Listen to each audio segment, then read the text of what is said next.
तो बात करें सीरियल सुमन इंदौरी की, तो मजबूरी में आकर भूमि ने खोला तीर्थ के सामने 5 साल पुराना राज कि ऋषि नहीं तीर्थ और सुमन का बेटा बल्कि ये भूमि और अखिल का बेटा है। सुनकर तीर्थ के उड़े होश। जी हाँ, फिलहाल तो शो में दिखाई जा रहा है कि किस तरह से यहाँ पर जो भूमि है वो चाहती है कि जो ऋषि है वो मित्तल परिवार को मिल जाए, क्योंकि उसी घर का वारिस ये बेटा है तो उसी को ही संभालना चाहिए। और सुमन दीदी ने तो इतने सालों तक तो सारी जिम्मेदारी निभाई, माँ ना होकर भी माँ का फर्ज निभाया है, तो अब उसे भी अपनी जिंदगी जीनी चाहिए। ये कहकर अब जो भूमि है वो सुमन को कहती कि तुम्हें भी अपनी जिंदगी में आगे बढ़ना चाहिए। तो यहाँ पर सुमन कहती कि चाहे कुछ भी हो जाए लेकिन मैं अपने बेटे के बगैर नहीं जी सकती, मुझे मेरा बेटा वापस चाहिए। अगर तुम ऐसा नहीं करोगी तो मैं कोई ना कोई एक्शन लूंगी और सबके सामने सच ला दूंगी कि भूमि ने इतना बड़ा कदम पहले से ही उठा रखा था।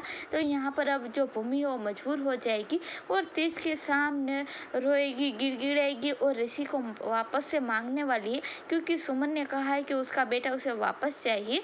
तो यहाँ पर अगर वो सुमन का कहना नहीं मानती है, उनका करियर बर्बाद हो जाएगा, क्योंकि सुमन ने कहा है कि वो सबके सामने एक वकील ही झूठा साबित कर देगी, जिसकी वजह से भूमि का करियर खराब हो जाएगा। ऐसे में यहाँ पर जो भूमि है वो तीर्थ के सामने सच रख देती है कि जो ऋषि है उसका बेटा नहीं है बल्कि अखिल और भूमि का है, इसलिए ऋषि को वापस किया जाए और जो सुमन है वही ऋषि को संभालेगी। कि सच जाने के बाद तीर्थ के तो होशी उठ जाएगी, पर कहीं ना कहीं जो तीर्थ है वो अब भी यही चाहता है कि ऋषि उसके घर में ही रहेगा, क्योंकि उसी घर का खून है। तो यहाँ पर आपको बता दें कि अब ऋषि को लेकर काफी लड़ाई होती हुई नजर आएगी। ऋषि से मिलने जाने की वजह से ही जो तीर्थ और सुमन है वो भी काफी करीब आ जाएंगी। तो वहीं जो देविका और विक्रम है उसकी साजिश भी बहुत जल्द अब तीर्थ और सुमन के सामने आ जाएगी कि आप भी चाहते हो कि ऋषि वापस से सुमन को मिल जाए और तीर्थ और सुमन के सामने विक्रम और देविका की असलियत आ जाए।